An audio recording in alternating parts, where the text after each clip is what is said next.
자, 오늘은 사무엘하 12장인데요. 12장은 11장에 이어서 1년 정도가 지난 시기입니다. 10장부터 11장은 20년의 차이가 있고요. 11장부터 12장까지는 1년의 차이가 있습니다. 왜 1년인가? 다윗과 밧세바가 불륜 사건이 있고 1년이 지났을 때, 그리고 그 죄의 결과로 아이가 태어났을 때, 그래서 1년이 지난 것입니다. 하나님께서는 왜 1년 전에 다윗을 혼내시지 않고 왜 1년이 지난 다음에 다윗을 혼내셨을까? 왜 이제 와서 하나님이 그 문제를 들춰내시는가 하는 문제입니다. 사실 다윗도 1년 동안 마음이 편치는 않았을 것입니다. 보통 사람들도 양심의 가책이라는 것이 있는데 하물며 다윗이야 그 마음이 얼마나 힘들고 괴로웠겠습니까? 이 기간 동안에 다윗이 쓴 시편 38편의 말씀을 보면 뭐라고 표현이 되어 있냐면 하나님의 손이 나를 심하게 짓눌러서 내 뼈가 평안이 없다. 그렇게 고백을 했습니다. 여러분, 세상의 짐 가운데 제일 무거운 짐은요, 죄짐입니다. 이걸 해결할 길이 없습니다. 이 죄짐이 있으면 참 뼈가 녹는, 뼈가 평안이 없는 그런 고통을 느끼게 된다고 말했습니다. 다윗도 괴로웠습니다. 하나님께서 시간을 주신 것입니다. 1년 동안. 그러나 다윗은 괴로워는 했지만 회개는 하지 않았습니다. 자기가 이 죄를 자백하고 회개했을 때 자기가 치러야 될 대가가 너무나 크다고 생각을 했던 것이죠. 명예는 땅에 떨어질 것이고 체면은 무너질 것이고 그리고 너무나 수습할 게 많았습니다. 그런데 쓰레기를 버리지 않고 예쁜 봉지로 덮어놓는다고 해서 그 냄새가 어디를 갑니까? 해결이 되지 않습니다. 벌레는 꼬이게 될 것이고요.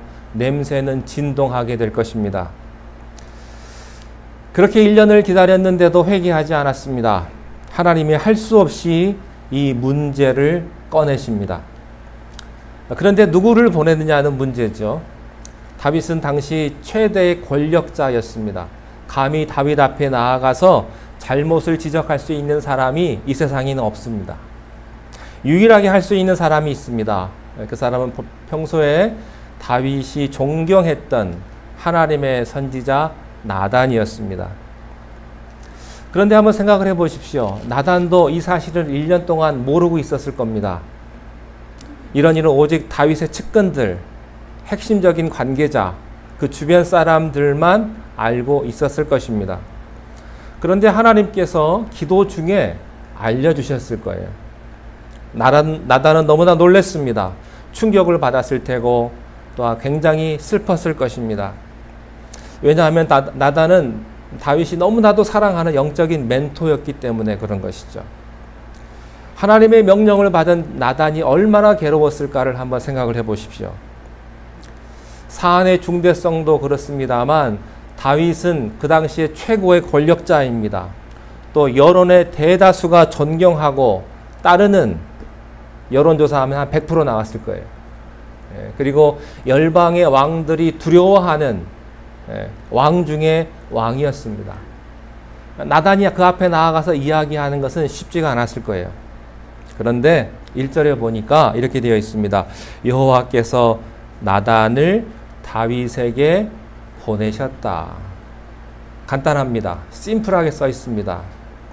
그렇지만 심플하지만 그렇지 않다고 하는 사실이죠. 하나님께서 나단을 푸시하신 것입니다. 드디어 나단이 왕궁에 들어갔습니다. 많은 사람들이 환영을 했을 겁니다. 다윗도 반가워서 환영을 했을 거예요. 그러나 나단이 왕궁에 들어가서 다윗과 1대1로 대면을 합니다. 아마 문을 닫았을 거예요. 아무도 보지 않는 곳에서. 그곳에서 나단이 직접적으로 다윗을 질책하지 않고 한 예를 들어서 이야기를 합니다. 그것이 1절부터 4절까지가 나단의 설교입니다. 다시 한번 우리 한번 읽어보겠습니다. 1절부터 4절 말씀까지 시작. 여호와께서 나단을 다윗에게 보내시니 그가 다윗에게 가서 그에게 이르되 한 성읍에 두 사람이 있는데 한 사람은 부하고 한 사람은 가난하니 그 부한 사람은 양과 소가 심히 많으나 가난한 사람은 아무것도 없고 자기가 사서 기르는 작은 암양 새끼 한 마리뿐이라.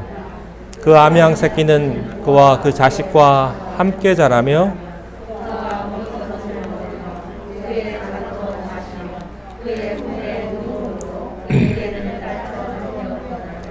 어떤 행인이 그 부자에게 오매 부자가 자기에게 온 행인을 위하여 자기의 양과 소를 아껴 잡지 아니하고 가난한 사람의 양 새끼를 빼앗아다가 자기에게 온 사람을 위하여 잡았나이다.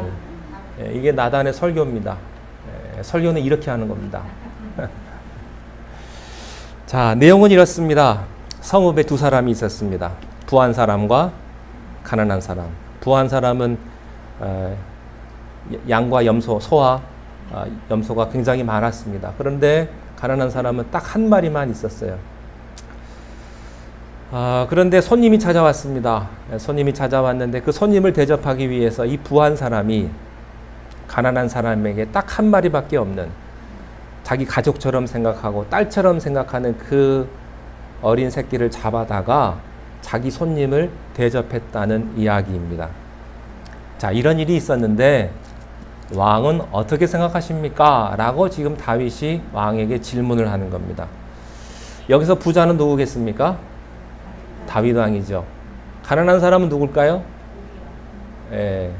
우리야입니다. 다윗은 수많은 처와 또 첩을 두었음에도 자신의 충신 우리아의 딱 하나 있는 사랑하는 아내를 빼앗았습니다. 이것이 얼마나 큰 죄악인가를 지적하는 것입니다.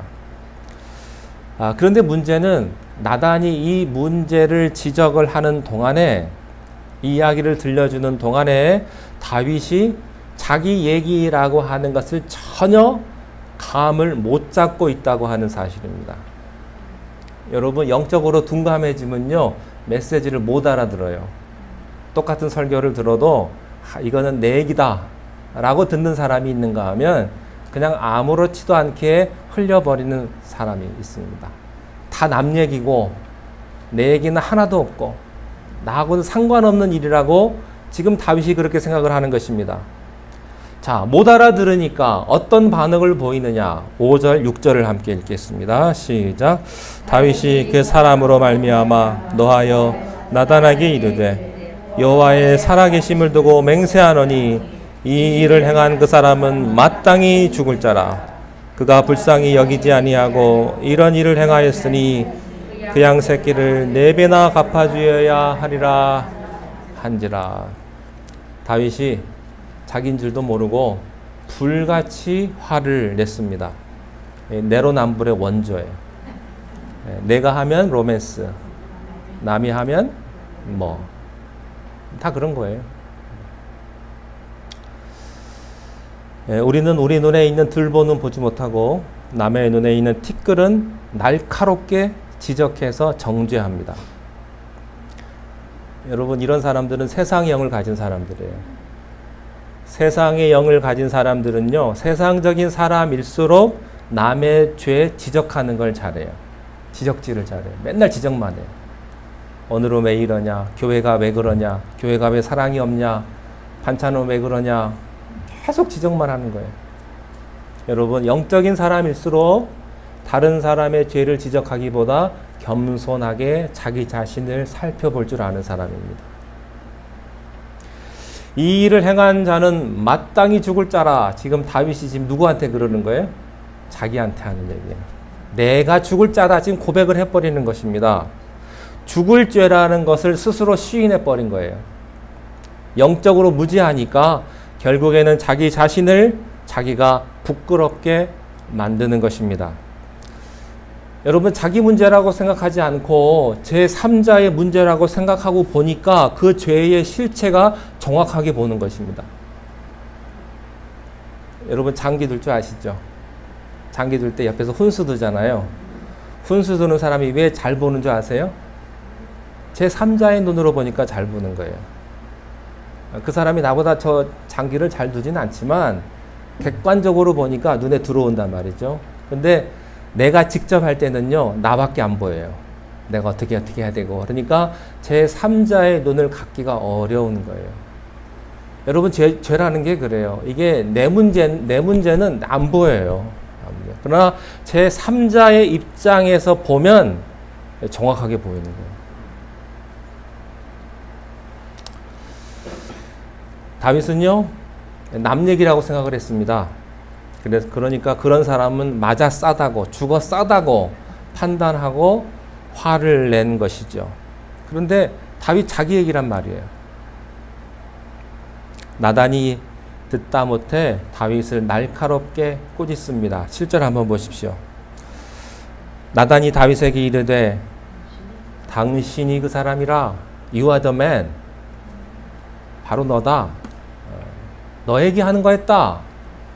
지금 다윗이 그 얘기를 하는 것입니다. 여러분, 이때 다윗의 얼굴은 어땠을까요? 그의 심정은 어땠을까요? 골리앗 앞에서도 떨지 않았던, 골리앗 앞에서도 만군의 여호와의 이름으로 나갔던, 그렇게 담대했던 다윗이요, 아마 심장이 쪼그라졌을 거예요. 나단이 그런 이야기를 했을 때. 어디 쥐구멍이라도 숨고 싶었을 것입니다. 당신이 그런 사람이다. 당신이 그런 사람이다. 자, 7절, 8절을 함께 읽겠습니다. 시작. 나단이 다윗에게 이르되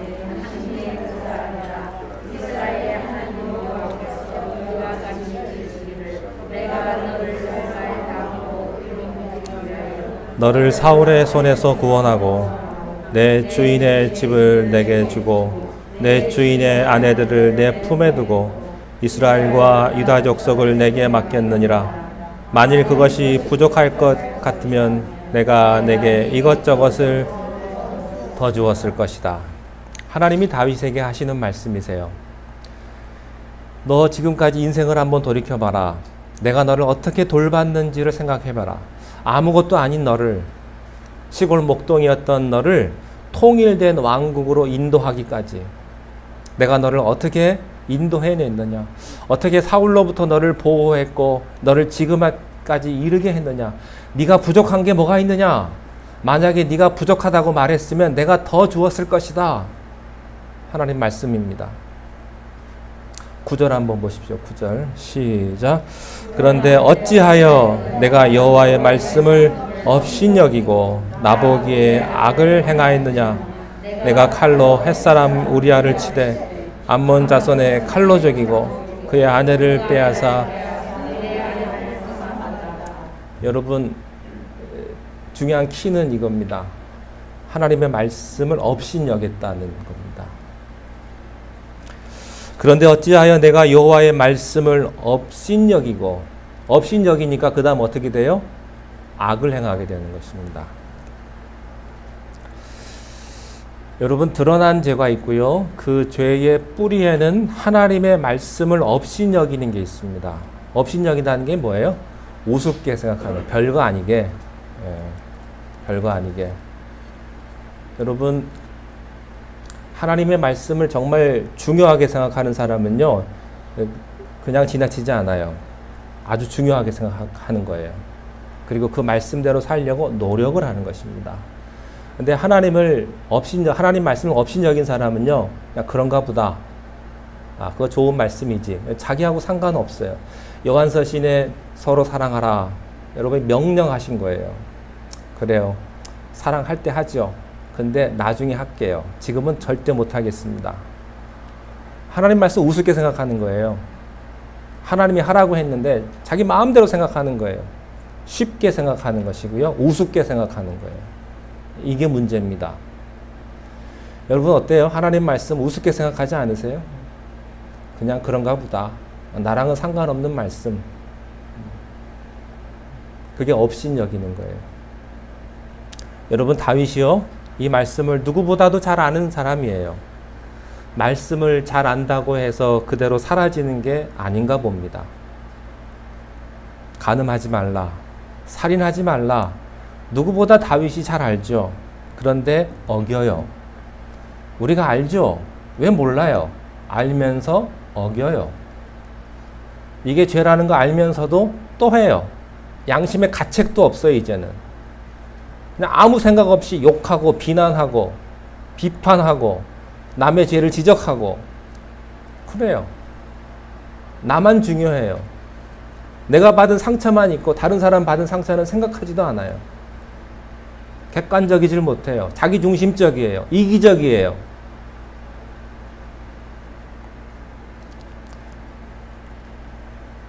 여러분, 우리가 알면서도 어겨요. 왜 그럴까요? 죄 때문에 그래요. 죄의 유혹에 걸려 있기 때문에 그때부터는 내가 죄를 가지고 노는 게 아니고요. 죄가 나를 이렇게 낚싯줄로 꽉 껴가지고 나를 꼼짝 못하도록 지금 만들어버리는 것입니다. 죄는 어떤 힘이에요. 그 힘이 한번 쫙 빨려 들어가게 되면요. 알면서도 빠져나가질 못하는 것입니다. 사랑해야 하는 줄 알면서도 미워하게 되어 있고요. 하지 말라는 거 알면서도 하게 되어 있습니다. 그래서 하나님의 사람이 하나님의 말씀을 무시하는 게 굉장히 무서운 거예요. 말씀을 주신 하나님을 무시하는 일이 되거든요. 결국은 하나님의 총애를 받던 다윗에게 하나님의 보호막이 거두어집니다. 네, 그러니까 그 다음부터 그의 인생은 어떻게 되겠습니까? 이제 나락으로 떨어지게 되어 있습니다. 여러분, 우리의 인생은 하나님이 여러분의 삶에 보호막이 되어 주셔야 돼요. 하나님의 보호막이 제해져 버리면 우리의 인생은 그때부터 걷잡을 수 없는 나락으로 빠져버린단 말이죠. 우리가 알지 못하는 중에, 우리가 깨닫지 못하던 중에 하나님께서는 우리에게 천군 천사를 보내주셔서 여러분의 가정을 지키시고 여러분의 자녀를 지키시고 계시는데, 여러분이 계속해서 방자하게 하나님의 말씀을 업신여기면 하나님이 어느 순간에 그 보호막을 제해버리신다고 하는 사실입니다. 어찌하여 나보기에 악을 행하였느냐? 탄식하는 하나님께서 이제 구체적인 징계를 내리십니다. 10절을 한번 보시기 바랍니다. 10절 시작.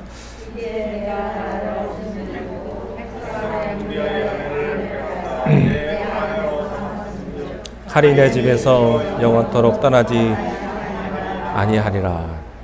자, 다윗이 음력과 폭력으로 우리아의 가정을 파괴했죠.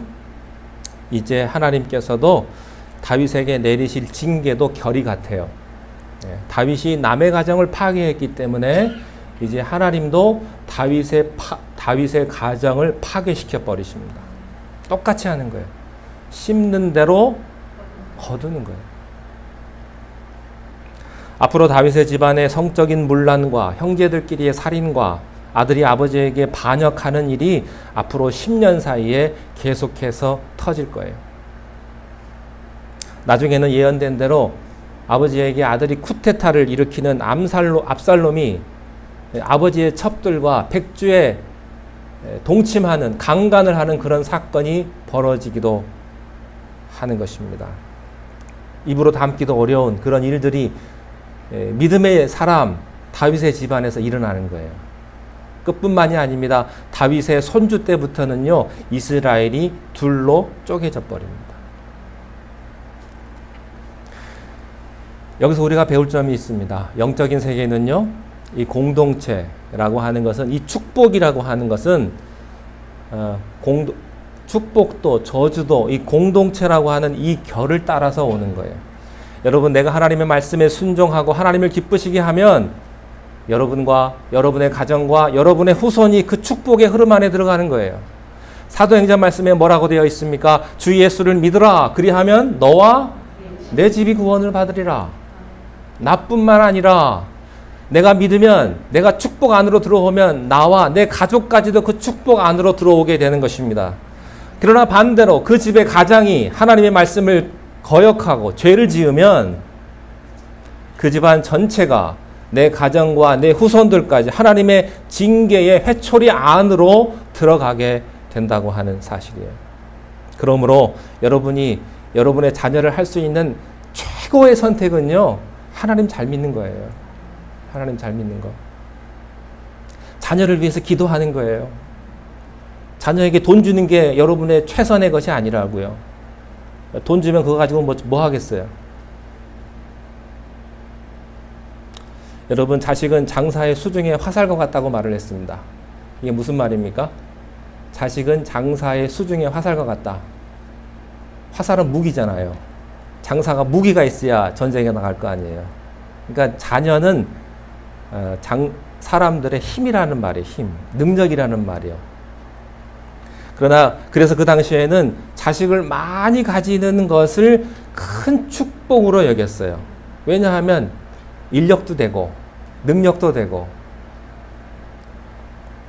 근데 반대로 이제 다윗에게는 그 많은 자녀가 재앙의 올무가 되어버린다고 하는 것입니다. 여러분, 그 많은 자식이 있어 뭐예요? 예? 서로 반목하고 싸우고 아버지한테 대들고, 여러분 얼마나 힘들게 돼요. 차라리 없는 게 낫지. 우리가 하나님께 죄를 지으면요, 평소에는 축복의 통로가 될 수 있는 것들이 이제는 저주의 도구가 되어서 온다는 사실을 꼭 기억하십시오. 여러분의 자녀들이 하나님 안에 은혜 안에 있으면 여러분에게는 기쁨이 되겠지만, 그렇지 않으면 여러분에게 슬픔이 될 수밖에 없다는 사실을 꼭 기억할 수 있기를 바라요. 14절 한번 보십시오. 14절에 이렇게 되어 있어요. 이 일로 말미암아 여호와의 원수가 크게 비방할 거리를 얻게 되었다. 여호와의 원수는 누구예요? 마귀죠. 마귀가 비방할 거리를 갖게 된 거예요. 마귀한테 약점 잡힌 거예요. 다윗은 하룻밤 불장난으로 끝날 것으로 생각했는데 자기가 얼마나 영적으로 중요한 사람인 줄을 몰랐다고 하는 사실입니다. 여러분이 영적으로 얼마나 중요한 사람인 줄 여러분이 깨닫게 되시길 바라요. 예. 이것은 마치 산불과 같아요. 나는 여기서 그냥 작게 성냥불 하나 지폈는데 그 불이 온 산을 태우고 온 집을 다 태우는 산불과도 같은 것입니다. 자, 12절을 한번 보시기 바랍니다. 12절 함께 읽겠습니다. 시작. 너는 은밀히 행하였으나 나는 온 이스라엘 앞에서 백주의 이 일을 행하리라 하셨나이다. 다윗은 은밀하게 죄를 지었지만 하나님이 모든 사람 앞에서 공경연히 내가 징계하겠다. 갈라디아서 6장 7절에 이런 말씀이 있습니다. 스스로 속이지 말라. 하나님은 업신여김을 받지 아니하시나니 사람이 무엇으로 심든지 그대로 거두리라. 무엇으로 심든지 그대로 거두리라. 콩 심은 데 팥이 안 나죠? 여러분이 기도로 심었으면 하나님이 그 기도에 응답하실 거예요. 지금은 응답이 없는 것 같고 하나님의 응답이 더딘 것 같지만 반드시 응답하세요. 하나님의 법칙이에요. 여러분이 다른 사람에게 선을 행하잖아요? 그러면 언젠가 그것은 선으로 돌아올 거예요. 비록 그 사람이 등 뒤에서 나에게 칼을 찌르려 할지라도 하나님께서는 여러분에게 그 선을 반드시 갚아주실 거예요. 그래서 선을 행하는 거예요. 물론 내가 그것을 받기 위해서 선을 행하는 것은 아니에요. 하나님의 말씀이고 내가 기쁨으로 하는 거예요. 그러므로 여러분 이 말씀을 꼭 잊어버리지 마세요. 선으로 심는 자 선으로 받게 될 거예요. 누가 그러더라고요. 제가 목사님들하고 가끔씩 이렇게 만나가지고 교제를 하면 그런 말씀을 하세요. 좀 제 자랑 같은데. 목사님은 잘 베푸니까 교인들도 잘 베풀 거야. 그러더라고요. 미안합니다. 제 자랑해가지고. 사람이 그런 것 같아요. 여러분, 잘 베푸는 사람이 잘 베품을 받는 거예요. 근데 어떤 분은요, 얼마나 그렇게 짠지. 돈이 없는 것도 아니에요. 돈은 굉장히 많은데 베풀지를 못해요. 그만하겠습니다. 제 자랑. 자, 여러분, 다윗은 지금 너무너무 괴로운 시간을 보내고 있습니다. 큰 고통이었을 거예요. 그러나 오히려 이것은 그가 인생의 후반전, 가장 은혜로운 시간으로 가기 위해서 그가 반드시 겪어야 할 시간이었는지도 모르겠습니다. 자, 우리 마지막으로 13절을 한번 보시기 바랍니다. 13절 시작. 다윗이 나단에게 이르되 내가 여호와께 죄를 범하였노라 하매 나단이 다윗에게 말하되 여호와께서도 당신의 죄를 사하셨나니 당신이 죽지. 자, 죄는 누구한테 지었어요? 우리아한테 죄를 지었죠. 지금 뭐라고 그래요? 내가 여호와 앞에 죄를 범하였나이다. 여러분, 모든 죄는 하나님 앞에 짓는 거예요. 하나님 앞에. 자, 이 말은 간단하지만 이것은 왕으로서의 자존심과 체면을 다 벗어던지고 옷을 찢는 그런 엄청난 고백이었습니다. 다윗은 여기에서 어설픈 변명이나 핑계를 대지 않았어요. 자기 합리화하지 않았습니다. 세상의 권력자들은 얼마나 뻔뻔합니까? 잘못해놓고 무슨 말이 그렇게 많은지, 무슨 핑계가 많고, 시대 탓하고, 전임자 탓하고, 다른 사람 탓하고 말을 복잡하게 하는데요. 회개하는 사람은 복잡한 자기 변명하지 않습니다. 남에게 책임 전가하지 않아요. 그런 사람은요, 벌써 회개하지 않는 사람이 그래요. 사실 다윗과 같은 권력자가 회개하기가 힘들죠. 나단에게 네가 감히 나를 뭘로 보고 나한테 그런 말을 함부로 하느냐라고 말을 할 수 있어요. 그러나 다윗은 나단을 사람으로 본 것이 아니라 하나님의 메신저로 보았기 때문에 그 앞에 털썩 엎드렸습니다. 이것이 겸손한 심령이에요. 그런 절절한 심정으로 시편 하나를 썼습니다. 그 시편이 시편 51편입니다. 제가 잠깐 읽어드리겠습니다. 하나님이여, 주의 인자를 따라 내게 은혜를 베푸시며 주의 많은 긍휼을 따라 내 죄악을 지워주소서. 나의 죄악을 말갛게 씻으시며 나의 죄를 깨끗이 제하소서. 물은 나는 내 죄가를 나오니 내 죄가 항상 내 앞에 있나이다. 내가 주께만 범죄하여 주의 목전에서 악을 행하였사오니 주께서 말씀하실 때 의로우시다 하고 주께서 심판하실 때에 순전하시다 하리이다. 내가 죄악 중에 출생하였으며 어머니가 죄 중에 나를 잉태하였나이다. 보소서, 주께서는 중심이 진실함을 원하시오니 내게 지혜를 은밀히 가르치리이다. 우슬초로 나를 정결하게 하소서. 내가 정하리이다. 나의 죄를 씻어주소서. 내가 눈보다 희리이다. 내게 즐겁고 기쁜 노래를 들려주시사 주께서 꺾으신 뼈들도 즐거워하게 하소서. 주의 얼굴을 내 죄에서 돌이키시고 내 모든 죄악을 지워주소서. 하나님이여, 내 속에 정한 마음을 창조하시고 내 안에 정직한 영을 새롭게 하소서.